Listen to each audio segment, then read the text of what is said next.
Work hard in silence and let your success make the noise. Hello everyone and welcome to our channel Silver Square Academical Mathematics. Many of the students asked me to make videos for class 12 and this video is specially for class 12 students. This is based on chapter 13 probability exercise 13.2 and what is the topic? It is multiplication theorem on probability. क्या होती है सीखते हैं. Definition क्या है? Let's see. Definition is let A and B are two events associated with the same random experiment. यानी कि कोई एक रैंडमली हम एक्सपेरिमेंट कर रहे हैं और उसके साथ दो इवेंट्स हैं जो दोनों सेम रैंडम एक्सपेरिमेंट से एसोसिएटेड हैं. The probability of simultaneous, ये वर्ड यहाँ पर बहुत इंपॉर्टेंट है. simultaneous यानी कि इकट्ठा, together, simultaneous occurrence of two events A and B is probability of one of the events multiplied by conditional probability of the other. ये इसकी डेफिनेशन है. इन जनरल डेफिनेशन एग्जाम में नहीं आती. You need to just understand this. So ये जो 4-5 लाइनें हैं इनका क्या मीनिंग है? Let's see. Probability A intersection B. Intersection का मतलब आपको आई थिंक पता है. Intersection means A and B together, एक साथ जो है अकर होंगे. इसी बात को हम ऐसे भी लिख सकते हैं. Probability of A and B एक साथ occurrence की क्या probability है? According to this definition, it is probability of occurrence of one of the event multiplied by conditional probability of other event provided that first has occurred. This may also be written as, यहाँ हमने पहले probability A ली थी. अगर हम पहले probability B find out करें and then probability of A provided that B has occurred. So this is conditional probability of A, B has occurred. So this is multiplication theorem. ये हमने सीखा, ये हमारा रूल है.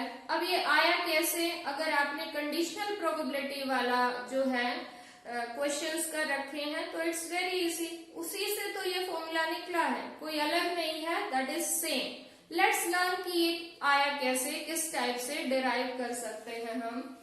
That we are learning. So I am explaining this. So you know that conditional probability of any event when B has happened, A by B, that means conditional probability of A, B has happened. ये हमने first exercise में किया था.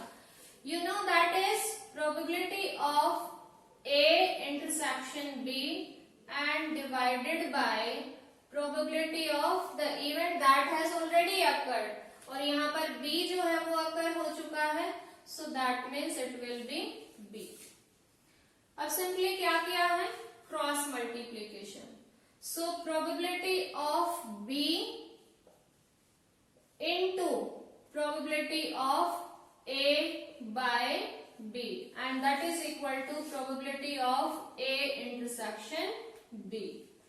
Let me call this as equation number 1. ठीक है. अगर इसी type से probability of B by A यानी कि conditional probability of B provided that A has already occurred, ये फाइंड आउट करना चाहें तो according to our conditional probability क्या होगा? ये probability of B intersection A divided by probability of that event which is already happened. So that is A. So we can write it like that. And again cross multiply. So this will be probability of A into probability of B by A and is equal to probability of B intersection A. B intersection A intersection B का क्या मतलब है कि A और B के जो है common जो है प्रोबेबिलिटी फाइंड आउट करनी है। That means they are happening together, एक साथ की प्रोबेबिलिटी। तो B intersection A या A intersection B both are same thing, so we can write it A intersection B. Let us call this as equation number 2. So what you observe from these two equation, यही तो है जो हमने वहां पर rule लिखा था कि probability of happening of A and B together, एक साथ, simultaneous, बहुत सारे words आ सकते हैं यहाँ पर, simultaneous happening of A and B की probability किसके इक्वल होगी? Probability of one of the event multiply by conditional probability of the second. जो दूसरा वाला इवेंट है उसकी conditional probability because one has already occurred.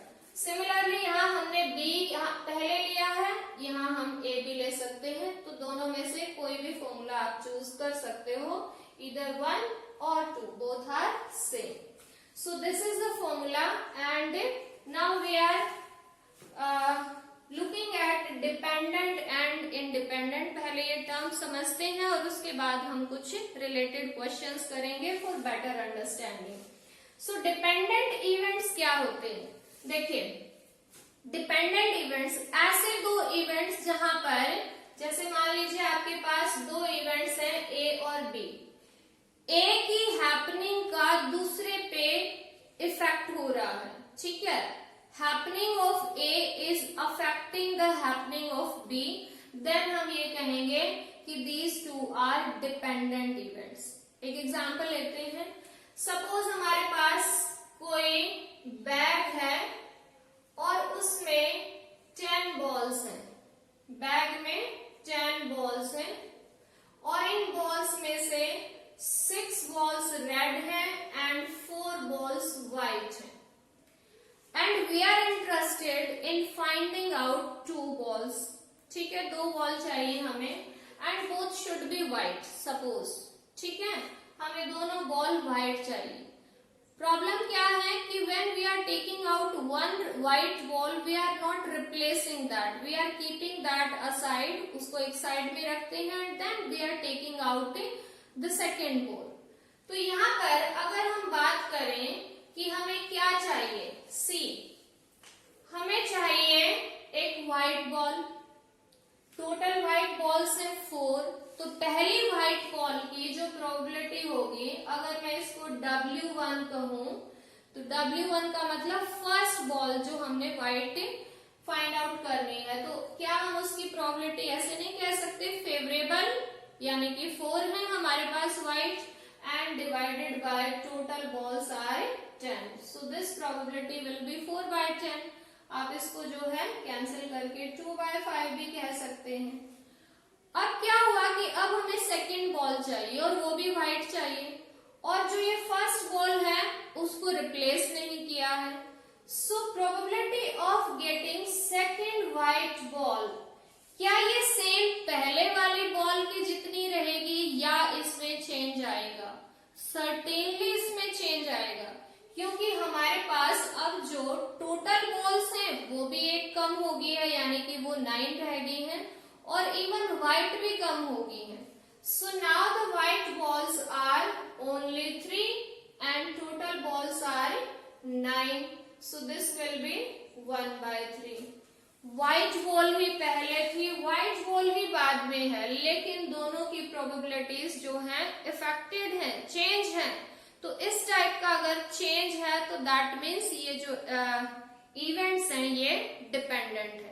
और अगर हमारे पास सेम कंडीशन में इनकी प्रोबेबिलिटीज चेंज नहीं होती, सेम रहती, तो फिर हम ये कहते हैं कि एक की हैपनिंग का दूसरे की हैपनिंग पे कोई भी इफेक्ट नहीं है, कोई भी असर नहीं है, इन्फ्लुएंस नहीं है, देन दीज आर इंडिपेंडेंट, कोई भी असर नहीं। तो इंडिपेंडेंट कैसे होंगे? सपोज कीजिए कि आपने एक बॉल जो फाइंड आउट की थी, एक बॉल उसमें से निकाली थी बैग में से, उसको वापस से रिप्लेस कर दिया वहीं पे, and then we are taking out after that second ball, तो टोटल बॉल्स 10 ही हो गई हैं और जो व्हाइट बॉल थी वो भी 4 हो गई हैं। तो सेकेंड बॉल जब हम सेकेंड ड्रॉ करेंगे उसमें से, तो that will be 4/10, that is 2/5. So that means कि यहाँ पर दोनों बॉल्स की जो व्हाइट बॉल्स हैं उनकी प्रोबेबिलिटी सेम है. So these are independent events. तो सिंपल से लॉजिक अगर हम सिंपल वर्ड्स में बात करें, if happening of one event is affecting the happening of another event, जो उसके बाद में हैपन हो रहा है, तो होंगे डिपेंडेंट, और अगर कोई असर नहीं है दोनों इंडिपेंडेंट है. So this is the meaning of A dependent and independent. अब आप देखिए, क्या इस केस में हम इस बात को लेते हैं, अगर हमारे पास probability of B by A independent events है, इंडिपेंडेंट है, तो इसका मतलब ए चाहे हैपन हुआ है या नहीं हुआ है उसका कोई असर ही नहीं है. तो इन दैट केस, इंडिपेंडेंट के केस में ये प्रोबेबिलिटी ऑफ बी जो कि हम फाइंड आउट कर रहे हैं, प्रोवाइडेड ए हैज हैपेंड, ए का कोई असर ही नहीं है, कोई इन्फ्लुएंस ही नहीं है बी पे, तो क्या हम इसको सिंपली यूं नहीं लिख सकते, probability of B only. Why to write B by A if independent?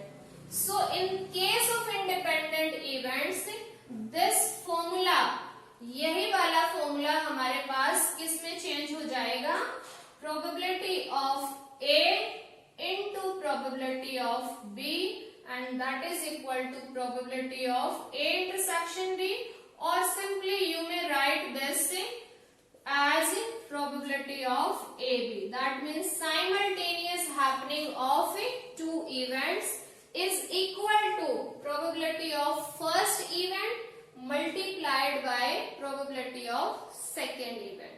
This is in case of independent events. और यही हमें चेक करना होता है, कई सारे क्वेश्चंस में ये है कि चेक कीजिए कि ये जो इवेंट्स हैं ये इंडिपेंडेंट है या नहीं.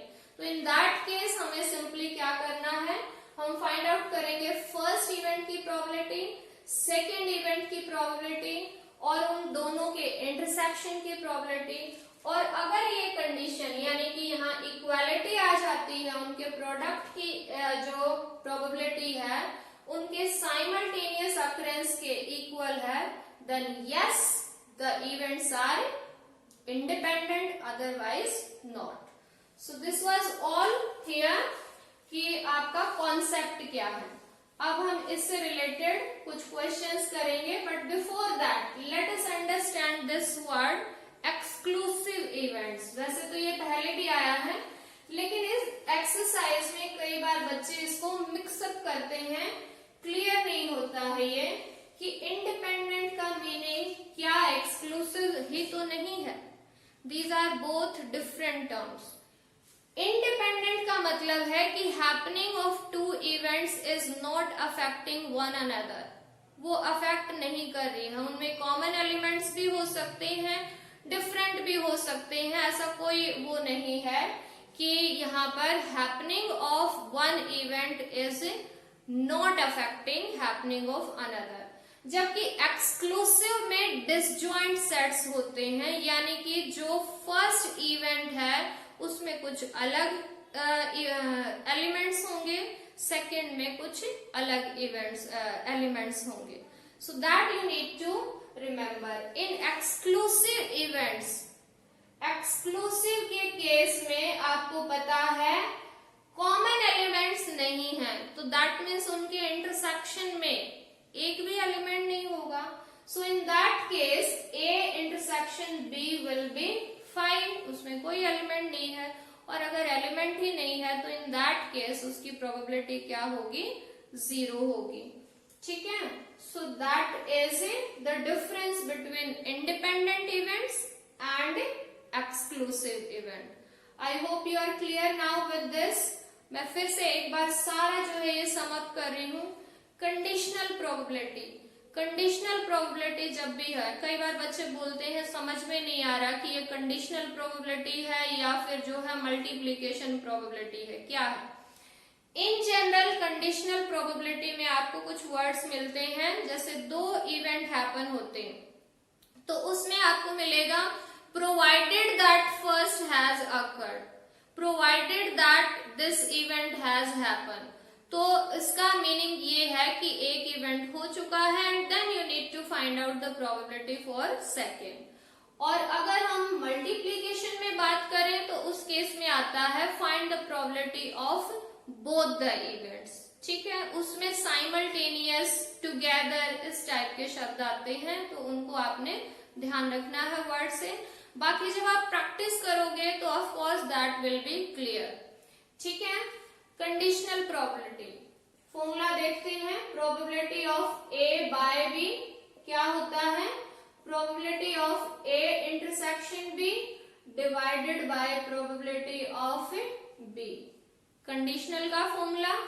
देन सेकंड फॉर्मूला मल्टीप्लीकेशन के लिए, probability of A intersection B, या फिर इसको सिंपली लिख सकते हैं probability of A B, that is equal to probability of one event and into probability of second event provided first has occurred, multiplication theorem। और यही वाले हमारे पास इंडिपेंडेंट के केस में क्या हो जाएगी? probability of A intersection B या फिर probability of AB। In case of independent, it will be probability of A or into probability of B. In case of independent events, इस केस में ये हो जाएगी। अब आई थिंक आपको clear है सारे फॉर्मूले। एक हम यूनियन का और रिकॉल करते हैं because in questions that will be used. आपके पास क्या होता है? Probability of A union B, union और बी, तो that is equal to probability of A plus probability of B and minus probability of A intersection B. अगर events exclusive हैं तो ऑफ कोर्स उनका जो है कोई भी एलिमेंट कॉमन नहीं होगा, तो उस केस में ये प्रोबेबिलिटी 0 हो जाएगी। एक्सक्लूसिव के केस में ये फॉर्मूला सिर्फ यहां तक ही रह जाएगा, क्योंकि in that case this probability will become 0। So these were the फॉर्मूले related to the exercise. Now we have two more things which I would like to emphasize.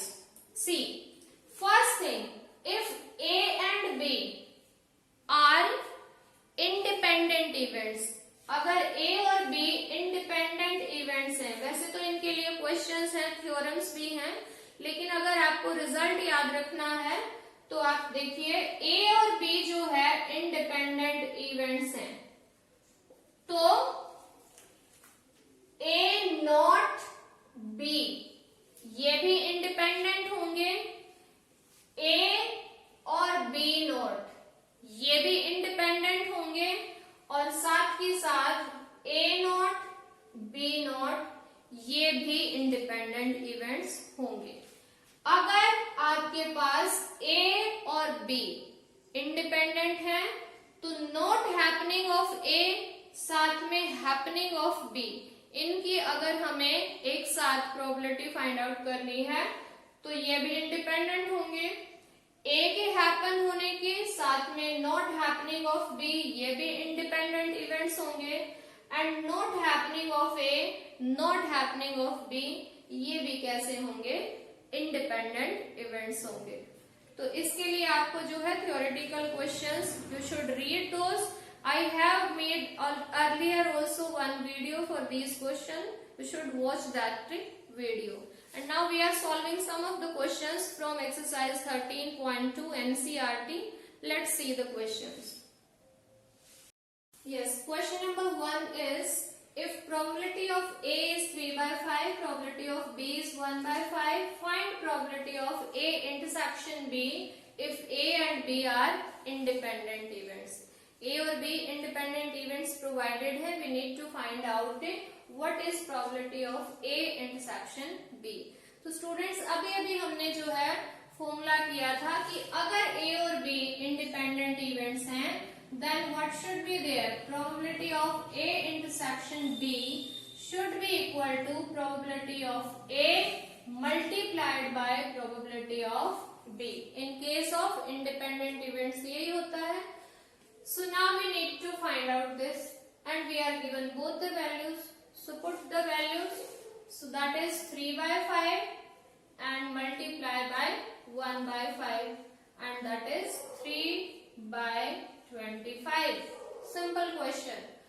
तो इंडिपेंडेंट के केस में आपको जो है ये याद रखना है कि इंडिपेंडेंट इवेंट्स हैं तो इनकी जो है साइमल्टेनियस अक्रेंस की प्रोबेबिलिटी यानी इंटरसेक्शन की प्रोबेबिलिटी उन दोनों की प्रोबेबिलिटीज की प्रोडक्ट यानी मल्टीप्लिकेशन के इक्वल होती है. Then we have this second question. Two cards are drawn at random and without replacement. ध्यान दीजिए इस शब्द पे without replacement यानी एक कार्ड फाइंड आउट किया, वहां से ड्रॉ किया, उसको साइड में रख दिया, फिर दूसरा कार्ड जो है ड्रॉ किया है.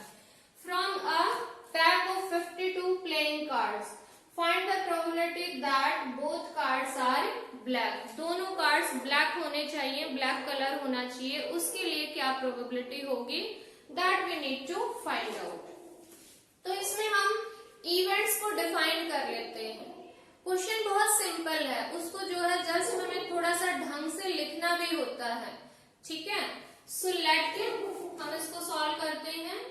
Late A is event of drawing first black card. पहला ब्लैक कार्ड अगर हम ब्लैक कार्ड ए इवेंट हमने सपोज किया है कि हम पहला जो कार्ड है वो ब्लैक फाइंड आउट कर रहे हैं, उसको नाम दे दिया A event. And B is event of drawing second black card.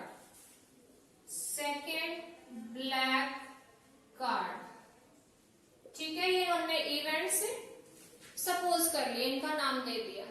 तो अब आपको फाइंड आउट क्या करना है. देखिए क्या फाइंड आउट करना है. हमें फाइंड आउट करना है कि दोनों कार्ड ब्लैक होने चाहिए. दैट मीन्स हमें ए बी की प्रोबेबिलिटी चाहिए. आप इसको ए बी भी लिख सकते हैं, आप इसको ए इंटरसेक्शन बी भी लिख सकते हैं. जस्ट आपको ध्यान में क्या रखना है कि what you are going to find out. So P A B, क्योंकि हमारे पास ये जो इवेंट है इसमें विदाउट रिप्लेसमेंट रिप्लेस नहीं किया, तो क्या आपको नहीं लगता कि अगर हम एक कार्ड को साइड में रख चुके हैं तो दूसरे की प्रोबेबिलिटी पे ऑब्वियसली इफेक्ट होगा. So as per our condition this should be probability of A और into probability of second black card provided that first has been taken out. ठीक है, तो ये तो हो गया हमारे पास फॉर्मूला. अब इस फॉर्मूले में हमें ये दो चीजें चाहिए, इनको हमें फाइंड आउट करना है. What is a? ए है पहला ब्लैक कार्ड. अब आप बताइए कि किसी एक पूरे पैक ऑफ कार्ड्स में कितने ब्लैक कार्ड्स होते हैं? 26 रेड होते हैं, 26 जो है ब्लैक होते हैं. तो probability of A will it not be 26 by 52 because 26 are favorable outcome and 52 are total outcome. So it will be 1 by 2. Then if we find out probability of second black card provided first has taken out, एक बाहर कर दिया, तो probability of B by A, conditional probability find out कर रहे हैं. Condition लगा दिए कि एक कार्ड को आउट कर दिया, फिर फाइंड आउट कीजिए. यस, इन दैट केस हमारे पास जो टोटल ब्लैक कार्ड उसमें रहेंगे those will be 25. So that is 25 and divided by total number of cards कितने रह जाएंगे? 51. So this will be probability of B by A. And now put these values here. So that is 1 by 2 and multiply by 25 by 51. Multiply these two numbers and you will get 25 by 102. So isn't it? These are very simple questions. You just need to understand whether this probability is on multiplication theorem or whether it is conditional probability. Now we are solving 2 or 3 more questions to make you understand in a better way. Yes, we are with question number 4 and 5. Let's see what are these. Question number 4. A fair coin and an unbiased die are tossed. ठीक है, एक coin और एक die को एक साथ toss किया गया है, तो पहले तो माइंड में ये आना चाहिए कि what will be the sample space for this experiment. और फिर उसके बाद let A be the event head appears on the coin, B be the event 3 on the die, और फिर हमें चेक करना है कि क्या ये इवेंट्स इंडिपेंडेंट हैं या नहीं है. ठीक है, so let's solve the question. When a fair coin and an unbiased die are tossed, so what will be the sample space? Isn't that will be कि coin पे head हो सकता है, साथ में die भी है, उस पे 1 नंबर हो सकता है, then it may be H2, head on coin, 2 on die, it might be H3, इसी टाइप से H4, H5, H6, H4, H5, H6 and similarly ये भी तो पॉसिबिलिटी है टेल के साथ 1 आए, then T2, T3, T4, T5 and T6. ठीक है, so these are the possible outcomes. ये जस्ट आपकी अंडरस्टैंडिंग को बेटर बनाने के लिए ये सैंपल स्पेस मैंने लिख दिया. अब ए और बी इवेंट्स यहाँ पर ऑलरेडी डिफाइंड हैं, तो I am not writing that कि A is this event. Simply I am writing which elements will be in the event A. A event है head appears on the coin, यानी number पे हमें focus नहीं करना, हमें क्या लेना है, क्या देखना है कि कॉइन पे हेड होना चाहिए, यानी कि एच एलिमेंट होना चाहिए. So these all will be here in the event A. So H1, H2, H3, H4, H5 and H6. These will be the elements in A. Number of elements in A of course 6 है. यहाँ पर कितने थे? 12. So isn't it probability of A as 6 by 12? That is 1 by 2. Then see what is B event. B is the event 3 on the die. Die पे number 3 होना चाहिए, head या tell की कोई बात ही नहीं है, तो हम सभी में से वो एलिमेंट छांटेंगे जिनमें 3 आया हुआ है नंबर्स में. सो B हमारे पास इवेंट होगा H3 and T3. H3, T3 सिर्फ 2 एलिमेंट्स हैं, तो क्या इसकी प्रोबेबिलिटी हमारे पास 2 by 12 दैट इज 1 by 6 नहीं हो जाएगी. अब हमें इंडिपेंडेंट के लिए चेक करना है कि क्या ये इंडिपेंडेंट है या नहीं, तो उसके लिए माइंड में होना चाहिए कि हमारे पास इंटरसेक्शन की वैल्यू भी होनी चाहिए, तभी हम बता पाएंगे. What are the elements in the intersection. Intersection में देखिए ये हमारे पास A है, ये B है. Which element are there in intersection, यानी कॉमन कौन से हैं? H3, only 1. So A intersection B में सिर्फ एक ही एलिमेंट है, दैट इज H3, और इसलिए इसकी प्रोबेबिलिटी हमारे पास हो जाएगी A इंटरसेक्शन B की 1 by 12. And now find out the product of probability of A and B. Probability of A into probability of B. A की find out कर चुके हैं हम, that is 1 by 12. Sorry 1 by 2. And B की है 1 by 6. And this is equal to 1 by 12. तो intersection की भी प्रोबेबिलिटी 1 by 12 है और प्रोडक्ट की भी प्रोबेबिलिटी 1 by 12 है. Both are equal, so these are independent events. ठीक है. And now see this question number 5.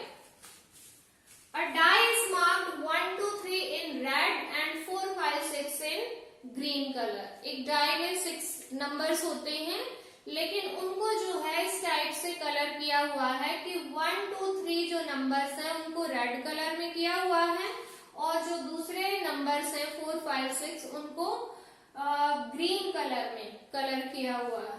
ठीक है, उसको टॉस किया। तो अब हमें क्या इवेंट्स दिए हुए हैं, ए be the event the number is even, ठीक है, और बी इवेंट है the number is red. Alright, तो अब हमें ये बताना है कि क्या ये इंडिपेंडेंट है या फिर नहीं है। सी हियर सॉल्यूशन में हमारे पास ए इवेंट क्या होगा। ए के लिए फिर से देखिए, the number is even, number even होना चाहिए, कलर का कोई चक्कर नहीं है। तो ए में क्या हमारे पास ये नंबर नहीं हो जाएंगे 2 4 एंड 6, और total number in the die 6 होते हैं। तो प्रोबेबिलिटी सैंपल स्पेस में हमारे पास नंबर होंगे 1 2 3 4 5 6, 6 ही नंबर है। अब प्रोबेबिलिटी ऑफ ए आपके पास आ जाएगी 3 divided by 6, 3 by 6 that means 1 by 2। अब देखिए B event, the number is red, यानी कि वो रेड कलर में होना चाहिए नंबर। अब जो है इवन ऑड क्या है क्या नहीं वो नहीं देखना, सिर्फ कलर जो है वो आपको चेक करना है। तो बी में क्या हमारे पास रेड कलर वाले ये 3 नंबर्स हैं 1 2 3, ये तीनों नंबर्स हमारे पास रेड कलर में है। तो obviously these will occur here in event B. And now see probability of B, that is again 3 by 6, यानी कि 1 बाय 2। अब हमें चेक करना है कि इंडिपेंडेंट है या नहीं। इंडिपेंडेंट के लिए क्या चेक करना है कि इंटरसेक्शन की जो प्रोबेबिलिटी है that is equal to probability of A into probability of B. बार बार यही हम चेक कर रहे हैं। सो इंटरसेक्शन के लिए पहले हम ए इंटरसेक्शन बी के एलिमेंट्स देखते हैं कि what are the elements which are there in both the sets. तो यहाँ पर बी ये रहा, ए ये रहा। कॉमन एलिमेंट देखिए, ओनली वन इज देयर 2, ठीक है, so 2 is there. So isn't its probability will be A intersection B will be equal to only one element divided by 6. And see now probability of A into probability of B. Probability of A into probability of B, that is equal to 1 by 2 into 1 by 2, that is 1 by 4. यानी कि intersection की तो probability है 1 by 6, जबकि product की probability है 1 by 4. Those are not equal. So we see that the probability of A intersection B is not equal to probability of A into probability of B. Therefore, A and B are not independent events. ये जो है independent events नहीं होंगे। So that was this question. वैसे भी हम इसमें देख सकते हैं कि अब ध्यान दीजिए कि रेड कलर में हमारे पास जो है वो ये 3 जो नंबर्स हैं, और इनमें से सिर्फ एक ही इवन है, जबकि ग्रीन कलर वाले में 2 इवन नंबर होंगे। ठीक है, तो डिफरेंट ऑब्वियसली आएगा ही आएगा, सेम नहीं है। So that was the reason here these are not independent events. Now we are solving 2 more questions and then rest of the questions you need to try, and if you are stuck anywhere in between, please write in the comment section. Yes, question number 7 is, given that events A and B are such that P of A is given, union की probability given है, and probability B is given as P. Actually इस P की ही हमें value चाहिए कि what is the value of P, and we are given this question in 2 parts. P की value find out कीजिए। अगर वो mutually exclusive हैं तो क्या आएगी P की value, और independent हैं तो क्या आएगी P की value। So see now the first part of this question. Solution में अगर हम देखें first part, we want value of P. अगर ये mutually exclusive है, एक्सक्लूसिव का मतलब डिसजॉइंट, कोई भी जो है कॉमन एलिमेंट नहीं है, इसका मतलब इंटरसेक्शन की प्रोबेबिलिटी 0 होगी क्योंकि है ही नहीं कोई कॉमन एलिमेंट। तो इन दैट केस, और क्योंकि हमें यूनियन प्रोवाइडेड है, तो it will be in case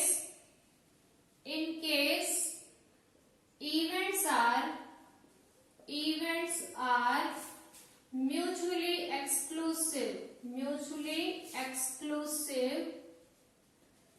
then क्या होता है कि probability of A union B is given by probability of A plus probability of B, इसके इक्वल होती है। फॉर्मूला लिखा, पुट द वैल्यूज गिवन है, यूनियन की वैल्यू गिवन है 3/5 इज इक्वल टू ए की प्रोबेबिलिटी है 1/2 और इसकी प्रोबेबिलिटी p गिवन है, इसी की वैल्यू हमें फाइंड आउट करनी है। तो p की वैल्यू के लिए 1/2 लेफ्ट साइड ट्रांसपोज होके माइनस हो जाएगा, तो p की वैल्यू आ जाएगी 3/5 माइनस 1/2। इसको जब हम सॉल्व करेंगे तो p की वैल्यू आ जाएगी 6 minus 5, that means 1/10। ठीक है, सो दिस वाज फर्स्ट पार्ट। अब सेकेंड पार्ट में क्या गिवन है कि अगर सेम इवेंट्स इंडिपेंडेंट हो तो p की क्या वैल्यू होगी। तो इंडिपेंडेंट अगर होंगे तो p of a union b, क्या हमारे पास ऐसे नहीं होता, p of a plus p of b and minus p of a intersection b। और अब क्योंकि ये इंडिपेंडेंट गिवन है तो a इंटरसेक्शन b के प्लेस पे हम क्या लिख सकते हैं, p of a into p of b, because these are independent. So p of a union b will be equal to PA plus PB and minus PA into PB। क्यों लिख दिया, क्योंकि ये कैसे हैं, independent. And now put all the values whatever you are having. Union के लिए है 3/5, then it is equal to A 1/2, B P minus 1/2, B के लिए है P। So all the values and now we are going to solve. इनको minus करेंगे तो ये माइनस अभी हमने किया था, यहाँ आ जाएगा 1/10 is equal to P minus P/2। एक P में से हाफ P माइनस करना है तो obviously it will be 1/10 is equal to P/2। Shift this 2 here and what is value of p, that will be 2/10, that means 1/5।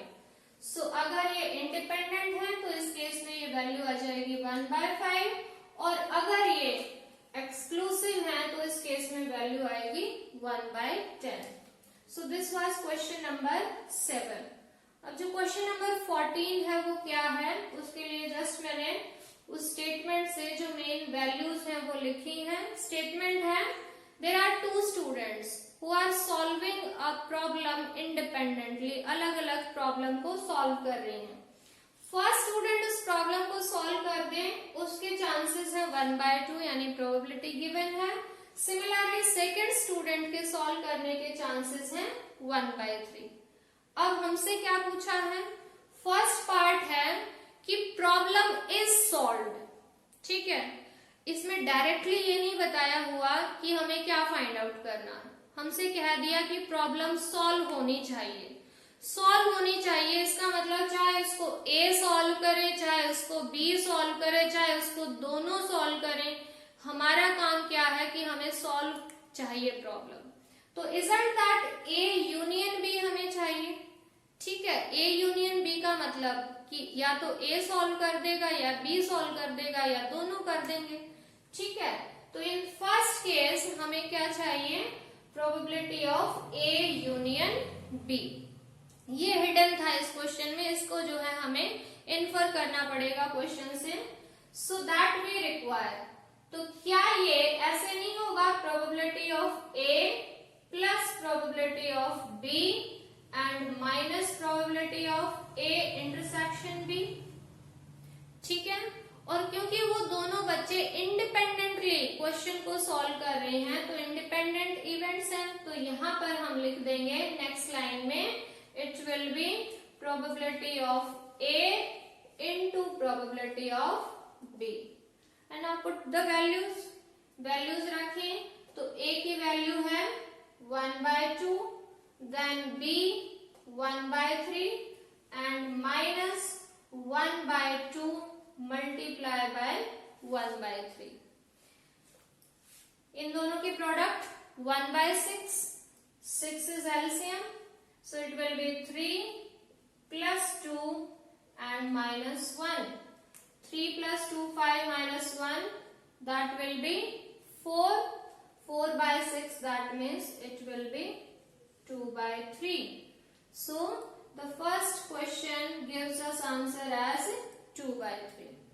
Then दूसरा part इसमें क्या given है कि प्रॉब्लम का जो सॉल्यूशन है वो एक बच्चा जो है वो करे, इसके क्या चांसेस हैं, यानी कि या तो पहले वाला सॉल्व करे, दूसरे वाले से सॉल्व नहीं होना चाहिए, या फिर जो बी है सेकंड वाला वो सॉल्व करे, फर्स्ट से नहीं होना चाहिए. एग्जैक्टली वन ऑफ देम, दोनों में से सिर्फ एक बच्चा प्रॉब्लम सॉल्व करे, उसके क्या चांसेस हैं.